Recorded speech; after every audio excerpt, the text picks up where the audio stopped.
चलिए दोस्तों शुरू करते हैं प्रेमचंद की कहानी नशा। ईश्वरी एक बड़े जमींदार का लड़का था और मैं एक गरीब क्लर्क का, जिसके पास मेहनत मजदूरी के सिवा और कोई जायदाद न थी।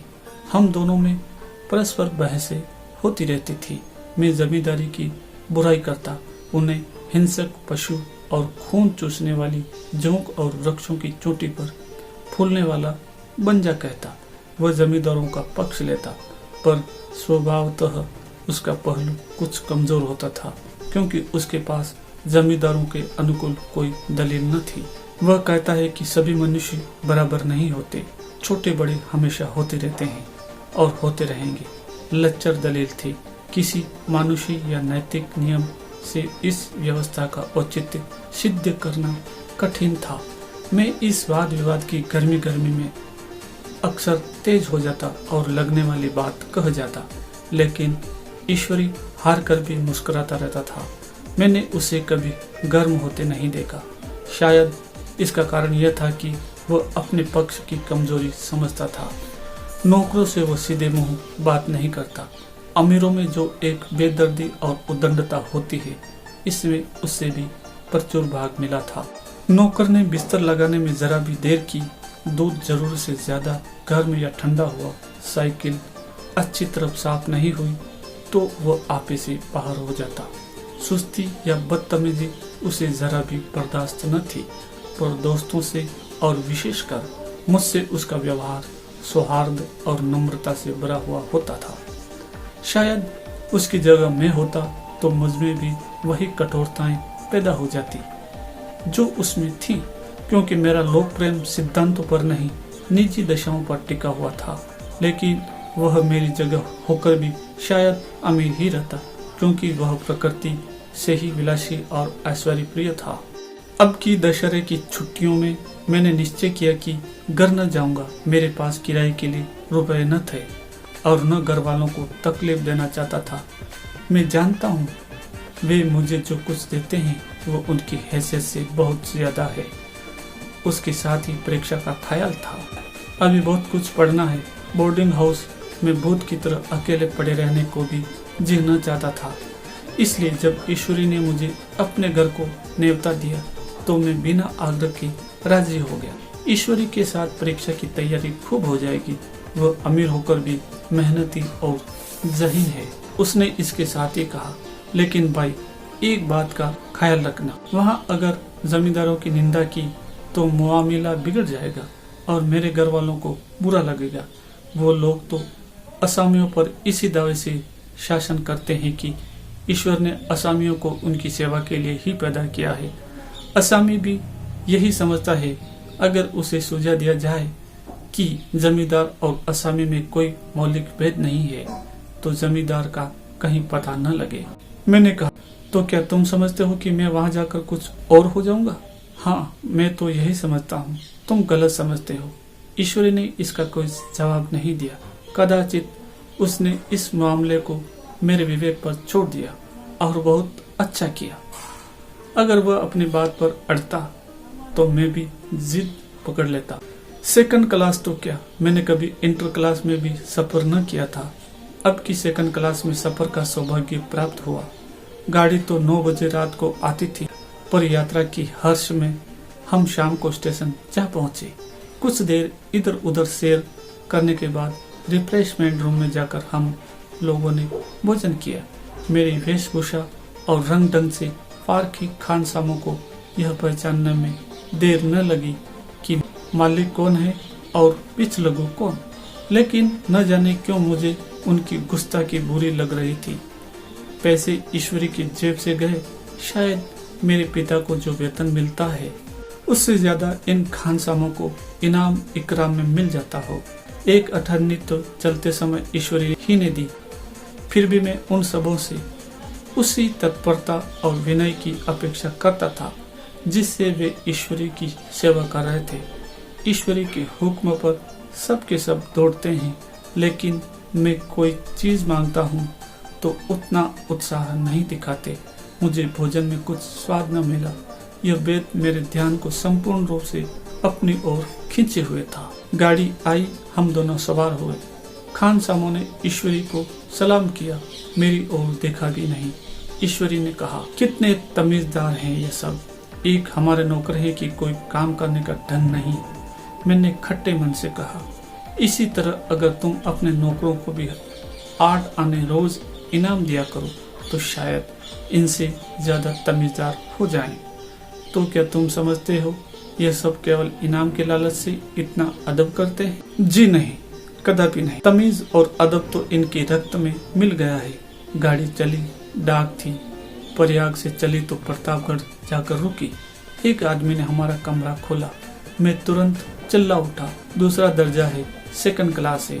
उस मुसाफिर ने डिब्बे के अंदर जाकर मेरी ओर एक विचित्र उपेक्षा की दृष्टि से देखकर कहा, जी हाँ, सेवक इतना समझता है, और बीच वाले बर्थ पर बैठ गया। मुझे कितनी लज्जा आई, कह नहीं सकता। बोर होते होते हम लोग मुरादाबाद पहुंचे। स्टेशन पर कई आदमी हमारा स्वागत करने के लिए खड़े थे। 2 भद्र पुरुष थे, 5 बेगार। बेगारों ने हमारा लगेज उठाया। दोनों भद्र पुरुष पीछे पीछे चले। एक मुसलमान था, रियासत अली, दूसरा ब्राह्मण था, राम हरक। दोनों ने मेरी ओर अपरिचित नेत्रों से देखा, मानो कह रहे हैं, तुम कौवे होकर हंस के साथ कैसे? रियासत अली ने ईश्वरी से पूछा, ये बाबू साहब क्या आपके साथ पढ़ते हैं? ईश्वरी ने जवाब दिया, हाँ, साथ पढ़ते भी हैं और साथ रहते भी हैं। यूं कहें कि आप ही की बदौलत मैं इलाहाबाद पड़ा हुआ हूँ, नहीं कब का लखनऊ चला आया होता। अब कि मैं इन्हें घसीट लाया। इनके घर से कई तार आ चुके थे, मगर मैंने इनकारी जवाब दिलवा दिए। आखिरी तार तो अर्जेंट था, जिसकी फीस 4 आने प्रति शब्द है, पर यहाँ से भी उसका जवाब इनकारी ही गया। दोनों सज्जनों ने मेरी ओर चकित नेत्रों से देखा, आतंकित हो जाने की चेष्टा करते जान पड़े। रियासत अली ने अर्धशंका के स्वर में कहा, लेकिन आप बड़े सादे लिबास में रहते हैं। ईश्वरी ने शंका निवारण की, महात्मा गांधी के भक्त हैं साहब, खद्दर के सिवा कुछ पहनते ही नहीं, पुराने सारे कपड़े जला डाले। यूं कहूँ कि राजा है, 2.5 लाख सालाने की रियासत है, पर आपकी सूरत देखो तो मालूम होता है अभी अनाथालय से पकड़ कर आए हैं। राम हरक बोले, अमीरों का ऐसा स्वभाव बहुत कम देखने में आता है, कोई भाप ही नहीं सकता। रियासत अली ने समर्थन किया, आपने महाराजा चांगली को देखा होता तो दांतों तले उंगली दबाते। एक गाड़ी की मिर्जई और चमरोदे जूते पहने बाजारों में घुमा करते थे। सुनते हैं एक बार बेगार में पकड़े गए थे और उन्हीं ने 10 लाख के कॉलेज खोल दिया। मैं मन में कटा जा रहा था, पर न जाने क्या बात थी कि यह सफेद झूठ उस वक्त मुझे हास्यास्पद न जान पड़ा। उसके प्रत्येक वाक्य के साथ मानो मैं उस कल्पित वैभव के समीपतर आता जाता था। मैं शह सवार नहीं हूँ, हाँ, लड़कपन में कई बार लद्दू घोड़ों पर सवार हुआ हूँ। यहाँ देखा तो 2 कला राज घोड़े हमारे लिए तैयार खड़े थे। मेरी तो जान ही निकल गई। सवार तो हुआ, पर बोटियां कांप रही थी। मैंने चेहरे पर शिकन न पड़ने दिया, घोड़े को ईश्वरी के पीछे ढल दिया। खैरियत यह हुई कि ईश्वरी ने घोड़े को तेज न किया, वरना शायद मैं हाथ पैर तोड़वा कर लौटता। संभव है ईश्वरी ने मुझे समझ लिया हो कि यह कितने पानी में है। ईश्वरी का घर क्या था, किला था, इमाम बाड़े का सा। फाटक द्वार पर पहरेदार टहलता हुआ, नौकरों का कोई हिसाब नहीं, एक हाथ बंधा हुआ। ईश्वरी ने अपने पिता, चाचा, ताऊ आदि सबसे मेरा परिचय कराया और उसी अतिशोक्ति के साथ ऐसी हवा बांधी की कुछ न पूछी, नौकर चाकर ही नहीं। घर के लोग भी मेरा सम्मान करने लगे। देहात के जमींदार लाखों का मुनाफा, मगर पुलिस कांस्टेबल को अफसर समझने वाले कई महाशय तो मुझे हुजूर हुजूर कहने लगे। जब जरा एकांत हुआ तो मैंने ईश्वरी से कहा, तुम बड़े शैतान हो यार, मेरी मिट्टी क्यों पलीत कर रहे हो?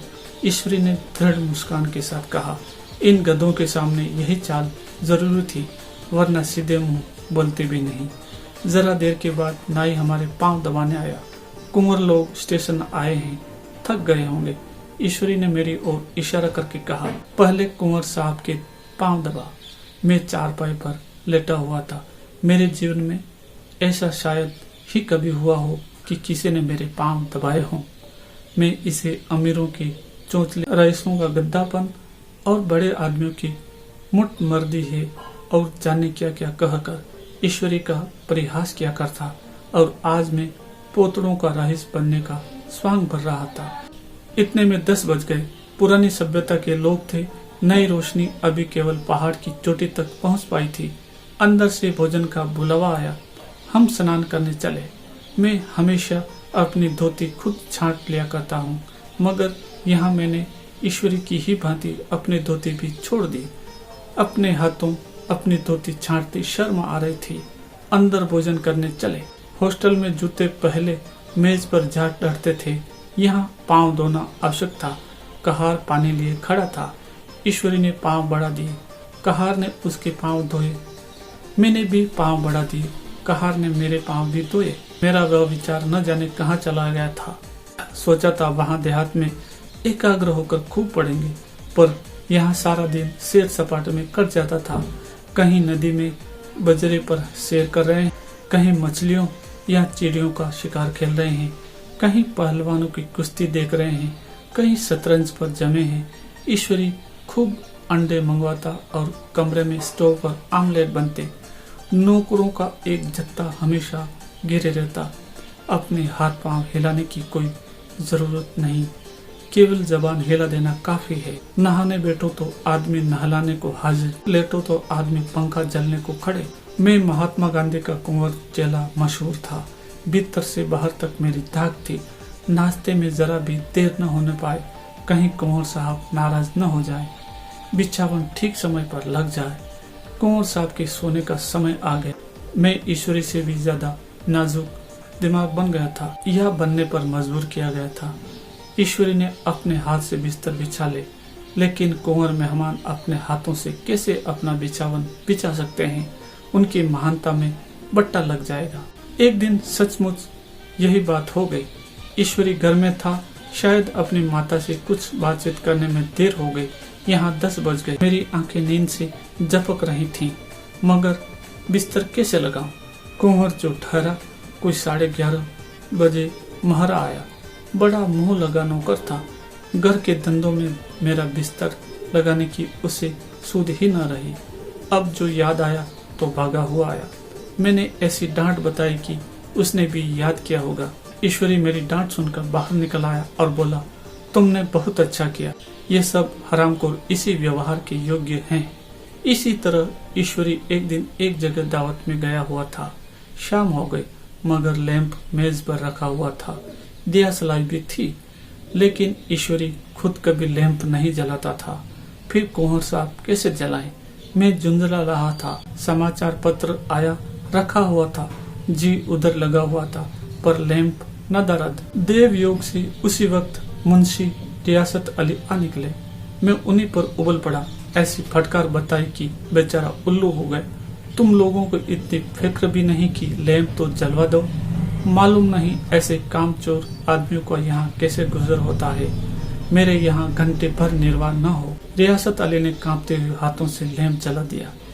वहाँ एक ठाकुर अक्सर आया करता था।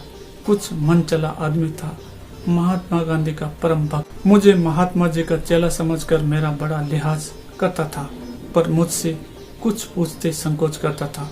एक दिन मुझे अकेला देखकर आया और हाथ बांधकर बोला, सरकार तो गांधी बाबा के चेले हैं ना। लोग कहते हैं कि यहाँ सुराज हो जाएगा तो जमींदार न रहेंगे। मैंने शान जमाई, जमींदारों के रहने की जरूरत ही क्या है? यह लोग गरीबों का खून चूसने की सिवा और क्या करते हैं? ठाकुर ने फिर पूछा, तो क्यों सरकार सब जमींदारों की जमीन छीन ली जाएगी? मैंने कहा, बहुत से लोग तो खुशी से दे देंगे। जो लोग खुशी से न देंगे उनकी जमीन छीननी ही पड़ेगी। हम लोग तो तैयार बैठे हुए हैं। जो ही स्वराज हुआ अपने इलाके असमियों के नाम हिब्बा कर देंगे। मैं कुर्सी पर पांव लटकाए बैठा था। ठाकुर मेरे पांव दबाने लगा। फिर बोला, आजकल जमींदार लोग बड़ा जुल्म करते हैं। सरकार, हमें भी हुजूर अपने इलाके में थोड़ी सी जमीन दे दें तो चलकर वहीं आपकी सेवा में रहें। मैंने कहा, अभी तो मेरा कोई अख्तियार नहीं है भाई, लेकिन जो ही अख्तियार मिला मैं सबसे पहले तुम्हें बुलाऊंगा। तुम्हें मोटर ड्राइवर सिखाकर अपना ड्राइवर बना लूंगा। सुना उस दिन ठाकुर ने खूब भंग पी और अपनी स्त्री को खूब पीटा और गांव के महाजन से लड़ने पर तैयार हो गया। छुट्टी इसी तरह तमाम हुई और हम फिर प्रयाग चले। गांव के बहुत से लोग हम लोगों को पहुंचाने आए। ठाकुर तो हमारे साथ स्टेशन तक आया। मैंने भी अपना पार्ट खूब सफाई से खेला और अपनी कुबेरोचित विनय और देवत्व की मोहर हर एक हृदय पर लगा दी। जी तो चाहता था हर एक नौकर को अच्छा इनाम दूं, लेकिन वह सामर्थ्य कहाँ थी। वापसी टिकट थी ही, केवल गाड़ी में बैठना था, पर गाड़ी आई तो ठसा ठस भरी हुई। दुर्गा पूजा की छुट्टियां भोगकर सभी लोग लौट रहे थे। सेकंड क्लास में तिल रखने की जगह नहीं। इंटर क्लास की हालत उससे भी बदतर। यह आखिरी गाड़ी थी, किसी तरह रुक न सकते थे। बड़ी मुश्किल से तीसरे दर्जे में जगह मिली। हमारे ऐश्वर्य ने वहां अपना रंग जमा लिया, मगर मुझे उसमें बैठना बुरा लग रहा था। आए थे, आराम से लेटे लेटे जा रहे थे, सिकुड़े हुए। पहलू बदलने की भी जगह न थी। कई आदमी पढ़े लिखे भी थे। वे आपस में अंग्रेजी राज्य की तारीफ करते जा रहे थे। एक महाशय बोले, ऐसा न्याय तो किसी राज्य में नहीं देखा। छोटे बड़े सब बराबर। राजा भी किसी पर अन्याय करे तो अदालत उसकी गर्दन दबा देती है। दूसरे सज्जन ने समर्थन किया, अरे साहब, आप खुद बादशाह पर दावा कर सकते हैं, अदालत में बादशाह पर डिग्री हो जाती है। एक आदमी जिसकी पीठ पर बड़ा गट्ठर बंधा था, कलकत्ते जा रहा था। कहीं गठरी रखने की जगह न मिलती थी, पीठ पर बांधे हुए था। इससे बेचैन होकर बार बार द्वार पर खड़ा हो जाता। मैं द्वार के पास ही बैठा हुआ था। उसका बार बार जाकर मेरे मुंह को अपनी गठरी से रगड़ना मुझे बहुत बुरा लग रहा था। एक तो हवा यूं ही कम थी, दूसरे उस गंवार का आकर मेरे मुंह पर खड़ा हो जाना मानो मेरा गला दबाना था। मैं कुछ देर तक जब्त किए बैठा रहा। एकाएक मुझे क्रोध आ गया। मैंने उसे पकड़कर पीछे ठेल दिया और तो तमाचे जोर जोर से लगाए। उसने आंखें निकालकर कहा, क्यों मारते हो बाबूजी, हमने भी किराया दिया है। मैंने उठकर 2-3 तमाचे और झड़ दिए। गाड़ी में तूफान आ गया। चारों ओर से मुझ पर बौछार पड़ने लगी। अगर इतने नाजुक मिजाज हो तो अव्वल दर्जे में क्यों नहीं बैठे। कोई बड़ा आदमी होगा तो अपने घर का होगा। मुझे इस तरह मारते तो दिखा देता। क्या कसूर किया था बेचारे ने। गाड़ी में सांस लेने की जगह नहीं। खिड़की पर जरा सांस लेने खड़ा हो गया तो उस पर इतना क्रोध। अमीर होकर क्या आदमी अपनी इंसानियत बिल्कुल खो देता है। यह भी अंग्रेजी राज जिसका आप बखान कर रहे थे। एक ग्रामीण बोला, दफ्तरन माँ घुसन तो पावत नहीं, उस पर इतना मिजाज। ईश्वरी ने अंग्रेजी में कहा, what an idiot you are. Veer तुम कितने मूर्ख हो। और मेरा नशा अब कुछ कुछ उतरता हुआ मालूम होता था। तो दोस्तों, प्रेमचंद जी की ये कहानी थी नशा। आपको कैसी लगी? अच्छी लगी हो तो शेयर, कमेंट और चैनल को सब्सक्राइब करना मत भूलिए।